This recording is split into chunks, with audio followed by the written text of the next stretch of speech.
প্ৰথম অসমীয়া ছনেট পুথিখনৰ নাম কি? উত্তৰ মলাৰ। নম্বৰ 2 আহোমৰ শেষৰ ৰজাজনৰ নাম কি? উত্তৰ স্বৰ্গদেউ পুৰন্দৰ সিংহ। নম্বৰ 3 অসম নাম কেতিয়াৰ পৰা হয়? উত্তৰ আহোমসকলৰ ৰাজত্ব কালৰ পৰা। নম্বৰ 4 পূৰ্বতে আহোমসকল কোন ভাষাগোষ্ঠীৰ অন্তৰ্ভুক্ত আছিল? উত্তৰ পূৰ্বতে আহোমসকল টাই ভাষাগোষ্ঠীৰ অন্তৰ্ভুক্ত আছিল।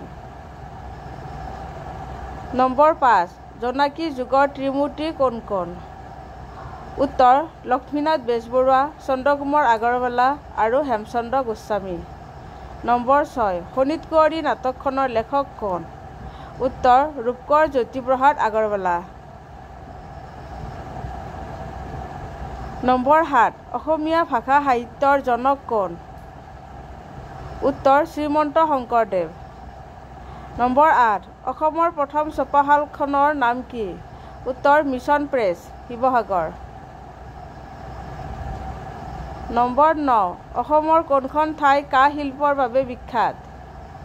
উত্তৰ সৰ্থেবাৰী, বৰপেটা। নম্বৰ 10 অসম কেতিয়া ইংৰাজৰ অধীনলৈ যায়?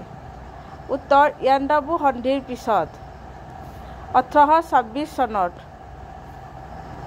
নম্বৰ 11 অসম প্ৰদেশ কংগ্ৰেছ কমিটিৰ প্ৰথম সভাপতি কোন? উত্তৰ তৰুণৰাম ফুকন।